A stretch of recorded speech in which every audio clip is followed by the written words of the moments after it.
What do you say, everybody? Welcome to Alabama on YouTube, Alabama football. We're going to talk a little basketball again. This is Monday Night Quarterback. He's Trey Yanity, and I'm Mick Gillispie, and we appreciate you being here tonight to talk about everything going on in the world of Crimson Tide Athletics. And look, our show is always brought to you by the great people at Westgate Luxury Condominiums.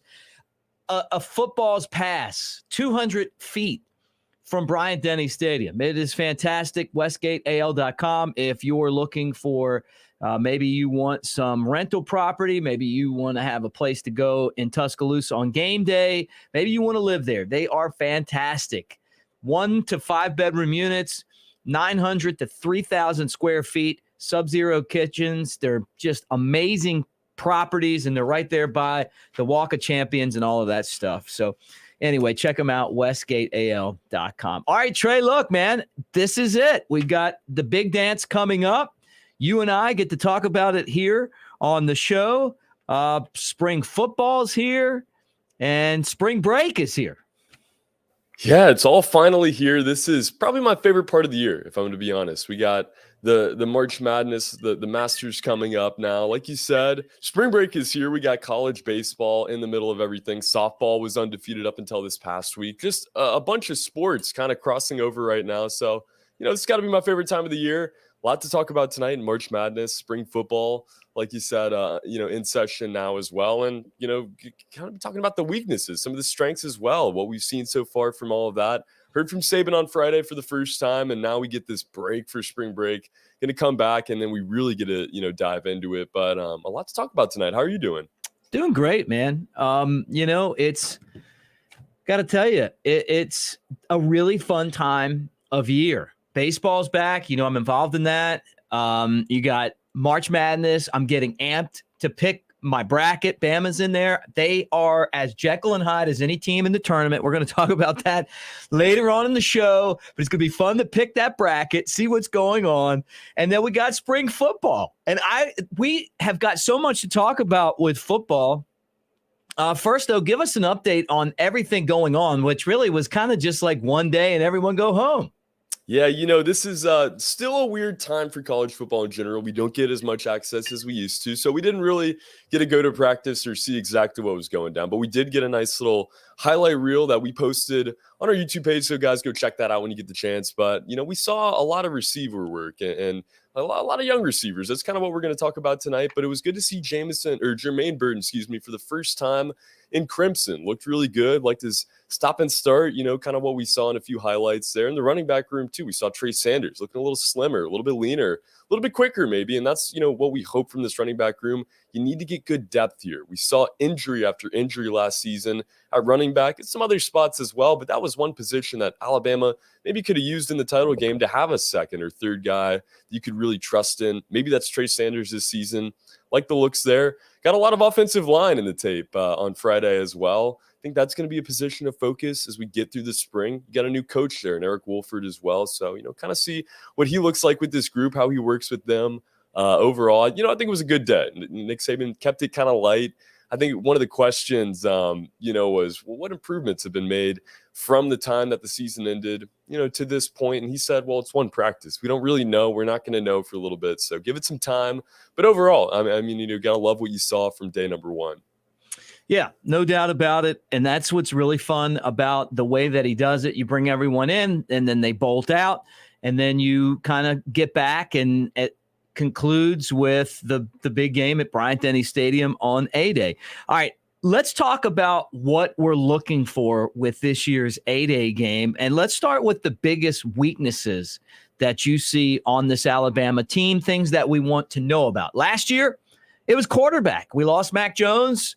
Was this Bryce Young character going to be able to slide in there and take over? Was it going to be Paul Tyson, Jalen Milroe? Yeah, no character. Heisman Trophy winner. Do we know that at this point in time? No. But we did, after the A-Day game, know that he was a damn good QB. Yeah, we started to get a pretty good idea of it. What's up, JG? Thanks for getting in the comments, guys. Please leave us a comment. Let us know what you think about the spring game, spring football, everything else going on tonight. But A year ago right now, we didn't really know much about what this team was going to look like because it was so young. You get a similar feel coming into this season, but you have a better idea. I think one position of weakness that I would spotlight would be the cornerbacks, the secondary. You have Eli Ricks transferring in, and that is huge. I think he's going to make an instant impact, no doubt about it. But it's young. It's still filled with some young depth. You got Kool-Aid McKinstry coming back. I think he's going to have a great season. He's going to build on what he ended with last year. But after that, you lose one of these two guys, and that's the bleak outlook, of course, but you don't really know who you'd turn to after that. Maybe a guy like Kyrie Jackson or one of these other guys. It's a young group. That one kind of worries me a little bit just because there's not as much depth there. Same thing in the middle of the defense. I think Henry To'oTo'o is going to come back and have a great year, but not as many depth options there. Outside linebacker, after you lose Drew Sanders to the transfer portal, similar. I think this defense as a whole is going to be really talented with, some of the names returning. Of course, you got Will Anderson. You have a guy like Eli Ricks joining up with this defense, and you still have your play caller in Henry To'oTo'o, but you don't have the depth that you'd love to have. Maybe add a couple more transfers. Maybe some guys step up in spring football, and we get to see that at A-Day, but the defense in general, I would love a little bit more depth because it's a very talented defense, but you lose one or two guys and, you might be in trouble. Look, I'm going to say the things I've been saying here for weeks. And first off, I think it's the wide receiver group, and I'm like you. It was good to see Jermaine Burton in an Alabama uniform. I don't know that he's a game changer. But then again, he didn't have Bryce Young throwing him footballs last year, right? Then you get into some of these other guys. Ja'Cory Brooks, I'm confident that he's going to be able to continue what he was doing. JoJo Earl, another guy who, when he was healthy, was a good player. Then a bunch of question marks, Trayshawn Holden at times looked good. Christian Leary, I've heard about his speed, but he had to kind of flank back to the running back position when all of the injuries happened.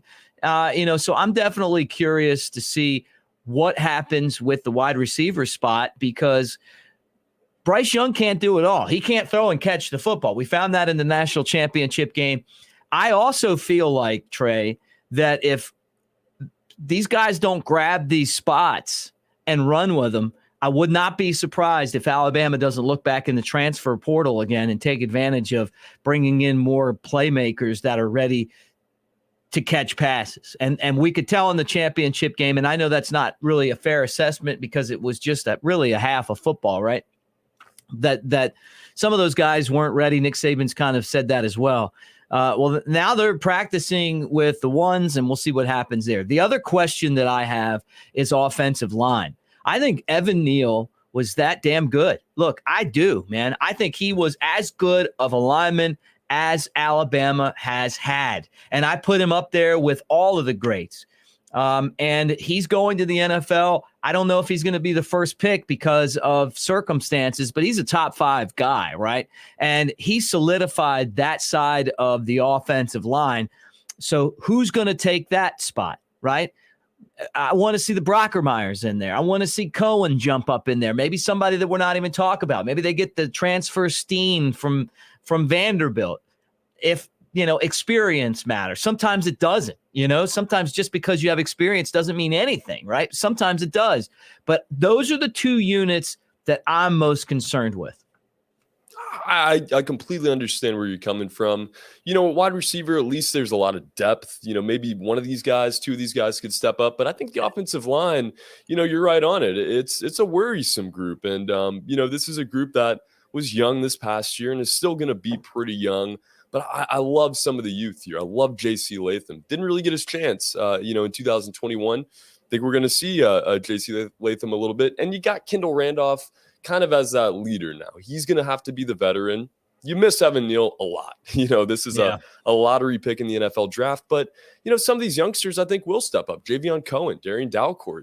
These guys have gotten their opportunity a little bit, but, they haven't really been starters yet. They haven't had the confidence put in them like we saw in offensive lines of the past. This is going to have to be a group that steps up because, at quarterback, you know what you're going to get. At running back, you have some options at least. Wide receiver, like I said, you got depth, but at line, you only have about 5-6 guys you really feel comfortable with, and you have to put out, at least a few more than every other position. So you hope that some of these youngsters step up, but love J.C. Latham. Can't emphasize that enough. And, you hope Kendall Randolph, Darian Dalcourt, some of these older guys can step up and be the leaders you need them to be. He's Trey Yanity. I'm Mick Gillispie. Guys, like and subscribe. Give us a thumbs up. Please do that. Be part of us talking Alabama football on YouTube. This station has really just become one of the best as far as covering any college sports team is, and that's because of you guys. You guys have made this with your subscriptions, being part of this. We appreciate you, whether it's Andrew Bone doing recruiting, Kyle Henderson covering the team with Trey Yanity, Chris Daughtry, myself. Thank you so much. Like and subscribe, share the show, let people know about it, and thanks for being here, and Roll Tide to all you guys. All right, Amari Cooper is not a Cowboy anymore. Traded to the Browns, right? So this is Amari's third team now. Remember, he started out as a Raider. They couldn't get him the ball. He goes to Dallas, did really well, and now he's a Brown. What do you think?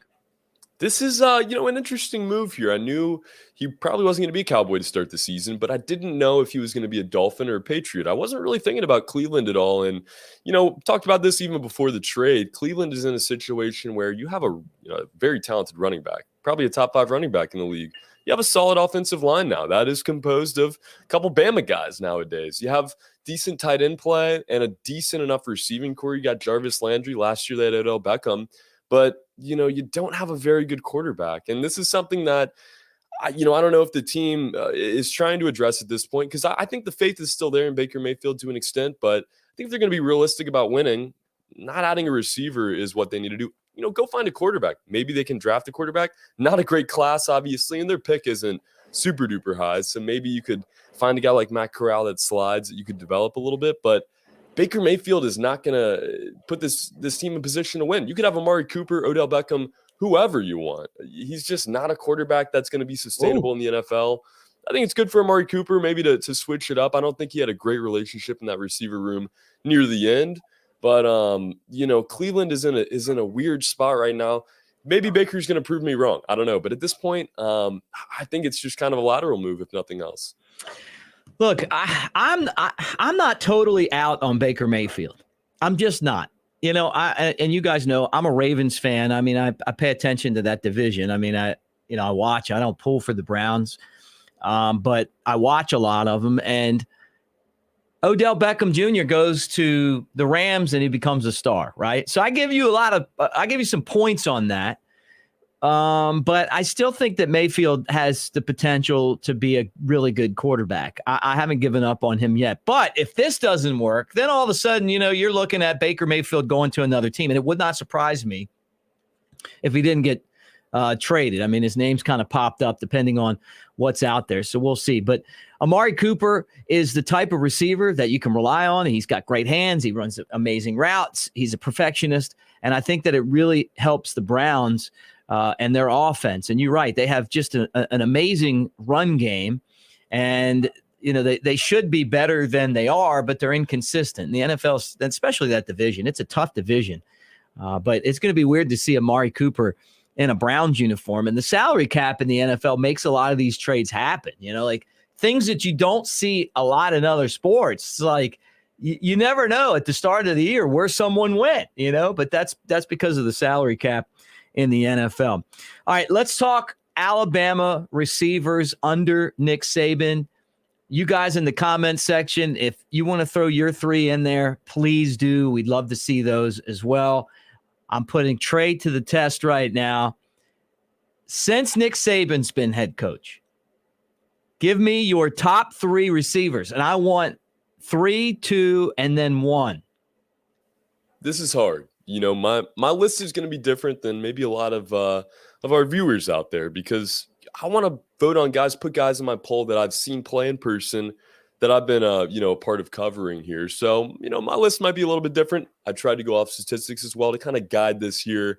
To start with number 3, I got to go Jalen Waddle. He was dominant when he was healthy at Alabama, just an all-around threat. And could, help you out on special teams as well. I think his numbers, he had 17 touchdowns while he was in college, all purpose.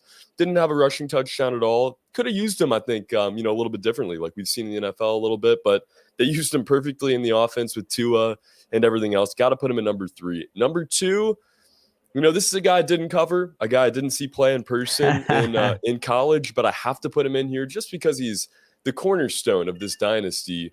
Julio Jones, 15 touchdowns as a receiver at Alabama. He's my number 2. Number 1 is the first receiver that caught my eye when I got here. The first guy that made me say, wow, Alabama is throwing the football now. They have guys that can catch it, versus just, having a straight run game. So I think Jerry Jeudy deserves the number 1 slot. Statistically, he was the best. He had 26 touchdowns while he was in school out of these 3 guys. Right. He had 14 in a season his sophomore year, which is, I think, when he really turned the corner. Lottery NFL pick to the Broncos. I think if he hadn't gotten hurt last year, he maybe could make a run for the Rookie of the Year as well, or 2 seasons ago, I guess, at this point. But Jerry Jeudy was the man. That's who I had to put at number 1. You guys, like I said, you might have a different poll out there, but that's just who I got. Love my guy, Jalen Waddle. I got to honor the great Julio Jones and Jerry Jeudy. Honorable mention, of course, Devontae Smith. Won the Heisman, of course. But out of that class, got to pick 2 of them. Jeudy Waddle is what I got. He can't even get on your list, and he's a Heisman Trophy winner. That's year. Crazy, different right? Kind of season. Look, I've been part of this dynasty since day one. As a matter of fact, I've been with Alabama long before the dynasty started. At least this dynasty. Now, I wasn't there when the Bear was there, but I do remember Gene Stallings, and it wasn't a dynasty. And I also remember Alabama getting their butts kicked and not having many guys like Tyrone Prothro, who had his career cut short because of a tragic injury, but was one of the all-time greats. Obviously, he didn't play for Nick Saban, but there wasn't a lot of Tyrone Prothros. There was a lot of other guys that weren't that good, and Nick Saban comes along, and all of a sudden, this is one of the toughest things that you can do, and that's be tasked with making a top 3 list of Alabama wide receivers. So you guys in the comments section, I see Jackie White says Waddle, Smitty, and Julio. That's a good list. Look, number 3 on my list just got banned from the NFL for placing a parlay, which I still think is absolutely ridiculous. A 6 or an 8 game parlay, that's not gambling. That's giving your money away. They don't hit. That's a lot different than what Pete Rose did. That's me playing on my cell phone and saying, hey, it would be cool if this happened, and basically taking money and lighting it on fire. Those rarely hit, but he's going to be out for the year, but he's still a great receiver. Calvin Ridley.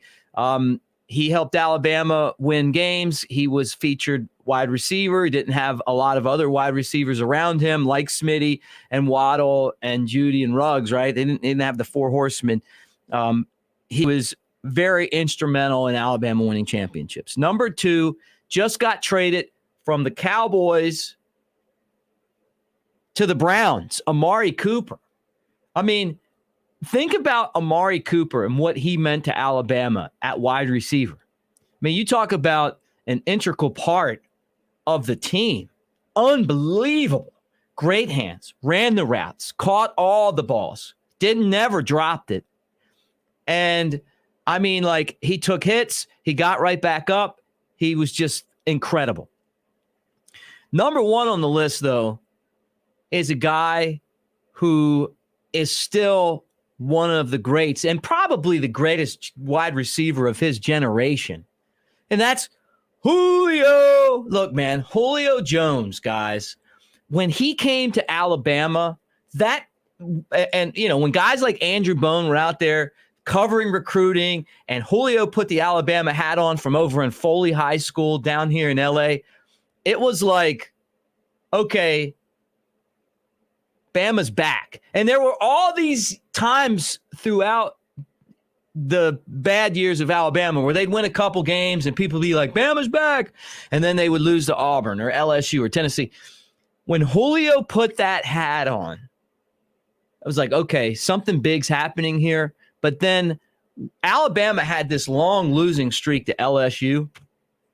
And that picture that's on your screen right now, I was at that game watching Julio just take the safety, stiff arm him, throw him down, and run down the field. It was unbelievable. It was like a turning point, and I think that was the 2008 season. And then, of course, he made all the catches in 2009 to win the national championship. He was stronger, faster. The term beast is overused. He was a beast. He still is as a Titan. So Julio is number one. Now, I got to tell you, just like you, I had Smitty right off the list. I mean, it was close between him and Ridley. I thought Smitty was a great receiver too. He did a lot of things, but Smitty had better quarterbacks. Julio was playing, and no offense, but he's trying to catch passes from Greg McElroy. Would have been a lot like trying to catch passes from Stetson Bennett. No arm strength and all the other stuff that you're dealing with.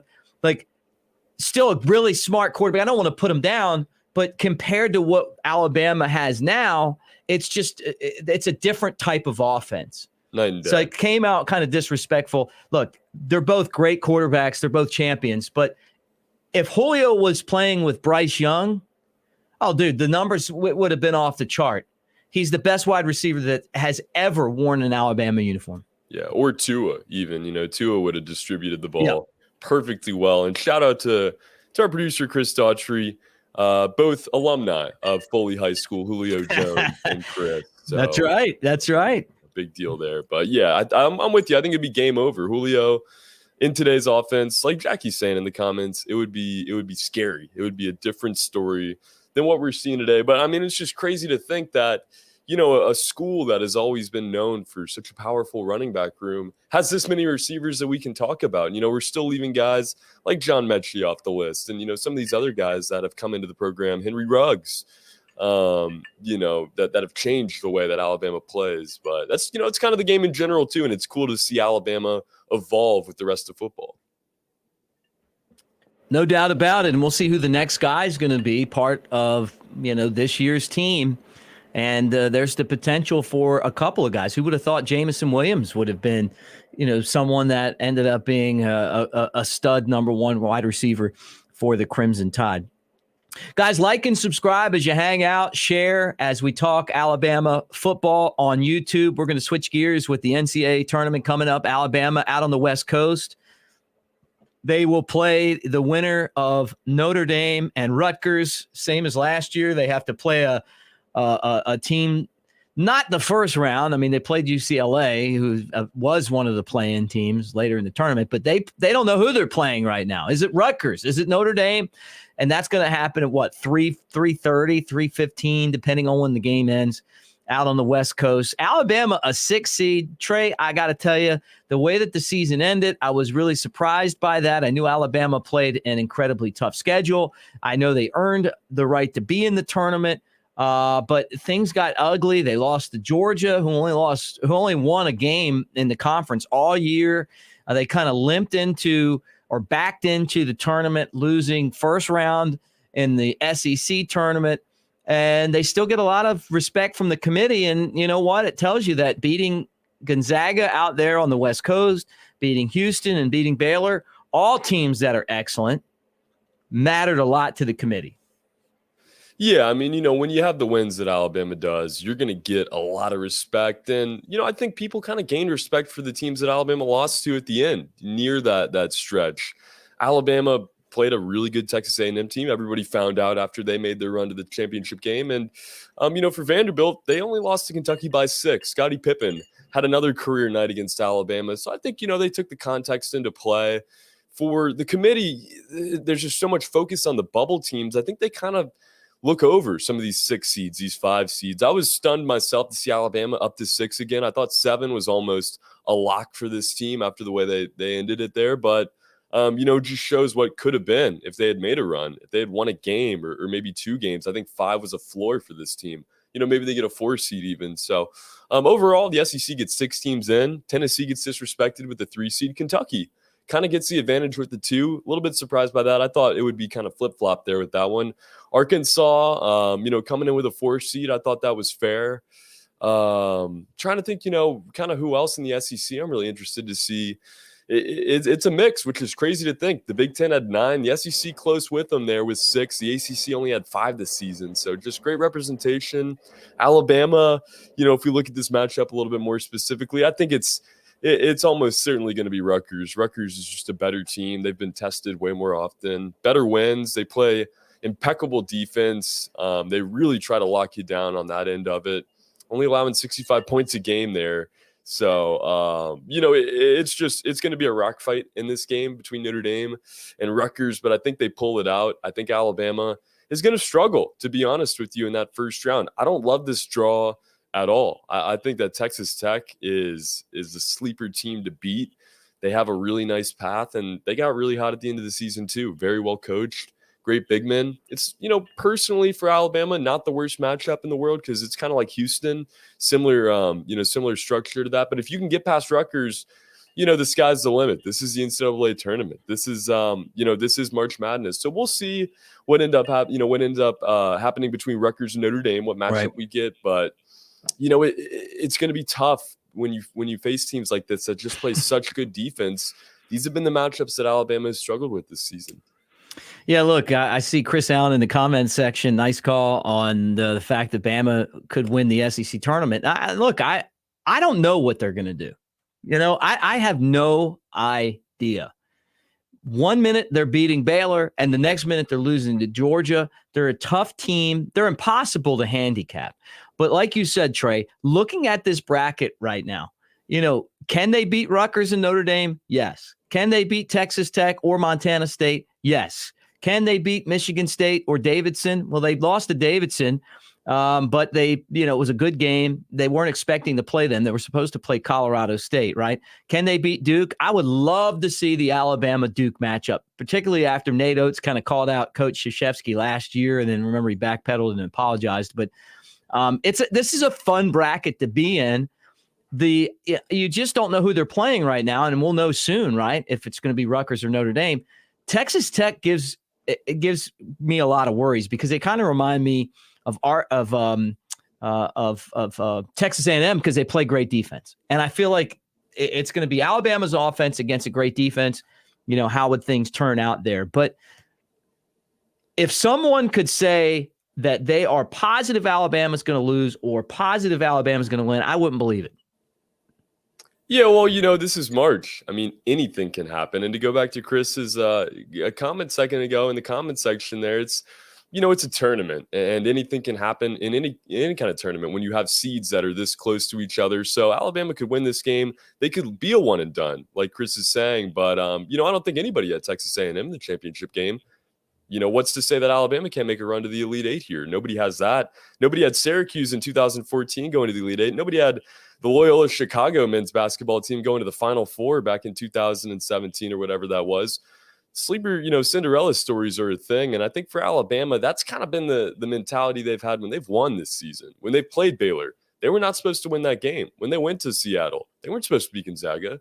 When they played a school like Houston at home, they weren't even supposed to win that game. These are the games that they've come out and dominated from the jump. Played some close ones, against Baylor and Houston. Beat Gonzaga by double digits, but it's a different kind of team when they are the underdog, when they have to play from behind. At the end of the day, yes, this is a football school, but I don't think that's fair for any school. Alabama has a chance to play for a national title. There's a lot of schools out there that would call themselves basketball schools that don't have this opportunity this year. So, Alabama, while they're not last year's team, they don't have a Herbert Jones. They don't have a floor general even. They have some great shooters. And, while the defense is slacked at times, I think we've seen a lot more energy on that side of the ball. They've guarded the perimeter better. They're going to have to play a team that plays really, really good defense. But, if you can make your shots, Rutgers has been the kind of team that, flops to a 5 seed in Iowa or, loses to a 7 seed in Michigan State. Alabama has been a team that, has beaten schools like that throughout the season. So I don't see why not. I don't like the mentality, that we see with Alabama being a football school that they can't go win in basketball, because I think the sky is the limit for this team. But like you said, in a very roundabout way to answer that, this is March. This is madness. Anything can happen in this tournament. So I'm not going to rule out the fact that Alabama could go make the Final Four or that the fact that they could be a one and done. We don't know what's going to happen. I like Alabama's chances to compete in another game. At least I think it's fun to have this opportunity. Look, Trey, I brought these guys over to the studio here for you today. Look at this. Bring them over here. It's that's Antoine Petway bobblehead doll. Remember him? Still coaching. And a couple other guys back here, but because it's tournament time, I had to bring these guys out for good luck. There's Erwin Dudley. Remember him? Old school. Oh, there we go. And then look at Reggie King, man. Look at that hair.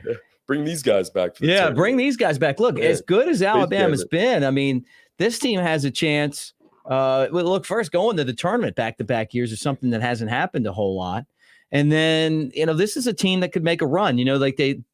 I felt like last year they ran into a buzzsaw with UCLA, but anything can happen. It's going to be a lot of fun, and I can't wait to fill my bracket out. And I don't know. I try to keep my heart out of it. I don't want to, put Alabama too far in there, and then they ruin the bracket for me. But then there's nothing worse than if you have them losing early, and then they're in there at the in the Final Four, and you're like, well, it's your team, and you didn't even believe in them. Well, and to be completely honest with you, there's a bracket that I'm going to put into some money leagues this year and everything else. And, I probably, depending on what that first 4 game looks like, because I want to see how Rutgers comes out, I may not have Alabama advancing to the second round, but that's not to say Alabama can't easily win this game, can't go beat Texas Tech. They beat teams better than Texas Tech.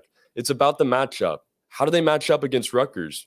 They haven't matched up well against teams like Rutgers, but hey, they've matched up well against teams like Texas Tech. So, who knows what happens if they can find a way to make shots in that first game.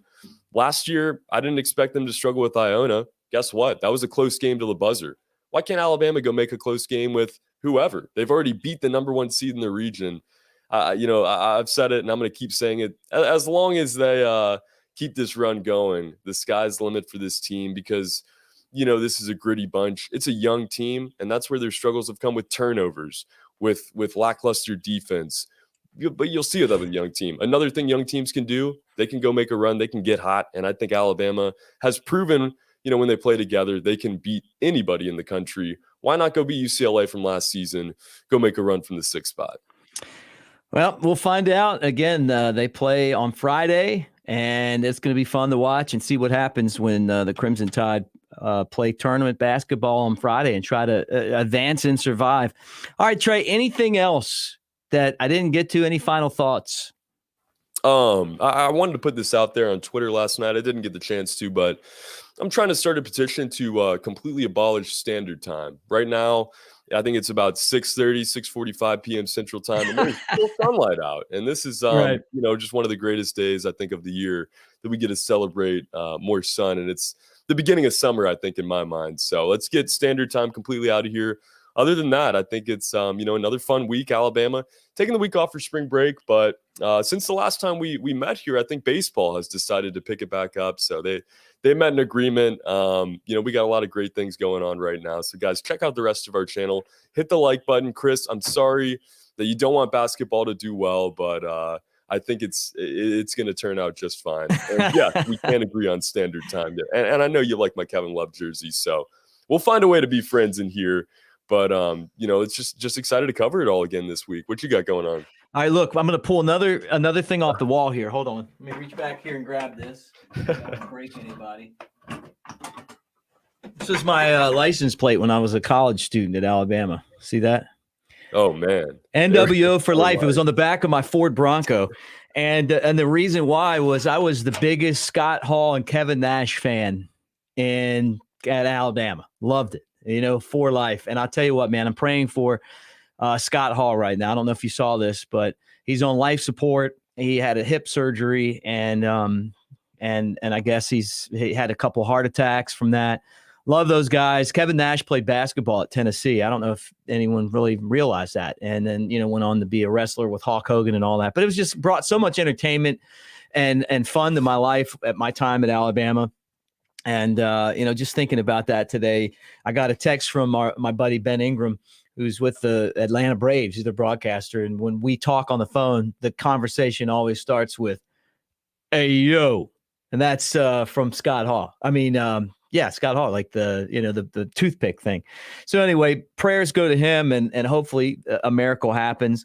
And then the other thing, and you guys know I burn on this all the time. You watch baseball, and Alabama baseball, scrappy, trying to build something. Softball is amazing. They're doing so much. Gymnastics, great. And then there's Alabama women's basketball. And it is just, I'm just sick and tired of the losing. I'm just tired of it. Like every year, they haven't made the tournament except one time in the last like 25 years or 30 years. I mean, I'm old enough to remember when they were like actually a basketball powerhouse. And people in Tuscaloosa say, well, I didn't even know we had a women's basketball team, because they don't care anymore. But when Rick Moody was coaching and they were good, people showed up, and they've actually been better than the men's team. They made it to a Final Four. Another year without a tournament, another year at the bottom. And you know what? I'm just ready. When I watch the video of Kentucky upsetting USC in the tournament, right? And I hear the calls and I see the excitement. I'm like, you know what? That's what Alabama needs. They need someone young that can come in and recruit and make women's basketball viable again. I know, look, maybe it's more expensive to go out and get a new coach. I just think Alabama could use a new coach, maybe somebody that played in the WNBA that can go into homes and recruit. And maybe Christy Curry, who's a really good person and people really like her, could move into a role where she's overseeing women's athletics or something, you know. But the days of, you know, us settling for this program that is constantly bad has to end. It's the only sport that Alabama has that is constantly bad. Even the soccer team's gotten good. So I saw that the other day, and you know, back to the NIT, and I just thought, last year, a really good season, and then back to not being good anymore. So anyway, the men's team, they're going to have to give us our basketball fix of games that count, and they'll play on Friday night. Special thanks to Chris Daughtry behind the scenes. For Trey Yanity, I'm Mick Gillispie. The two of us will be back on Wednesday, right, Trey? Oh, yeah. We're going to have round 2. And, you know, at that point, we'll know who Alabama's playing, so we can talk about that matchup a little bit more. But excited for it, guys. Keep tuning in. We love it. All right. We'll talk to you guys on Wednesday. That'll be our SEC Alabama News and Notes show. Andrew Bone will take care of recruiting, all the news and notes going on there. And our entire crew, Kyle Henderson and the like, will have everything going on right here.